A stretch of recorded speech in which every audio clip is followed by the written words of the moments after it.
నేను మిమ్మల్ని పోడ్కాస్ట్ చేయడానికి నేను మిమ్మల్ని అధ్యయనం చేసింది వేరు. అండ్ ఇక్కడికి వచ్చి మాట్లాడిన తర్వాత కొత్త కొత్త విషయాలు ఇంకా చాలానే తెలిసినాయి నాకైతే.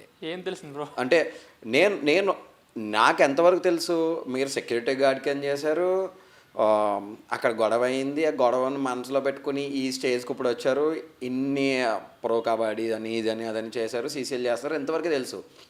పర్సనల్ బాండింగ్, ఒక యాక్టర్తో ఒక థెరపిస్ట్ యొక్క బాండింగ్ ఎలా ఉంటుంది, ఆ యాక్టర్స్ యొక్క బిహేవియర్స్ ఎలా ఉంటాయి, అవన్నీ కూడా ఇప్పుడు మీరు చెప్తేనే తెలుసుకుంటున్నా.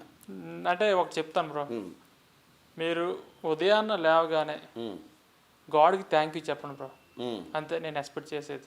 ఓకే, అంటే ఒక మనిషి నుండి మనం ఏం ఎక్స్పెక్ట్ చేయకూడదు బ్రో, థ్యాంక్ యూ చెప్పుకోవాలి. ఇప్పుడు సపోజ్ నేను ఉన్నాను, మీకు ఏదో చేస్తాను అంటే ఐ మీన్ ఏమో చేశానంటే ఏదో కీడ్ చేశాను మీకు, ఏదో ఆపర్చునిటీ కానీ చేశాను.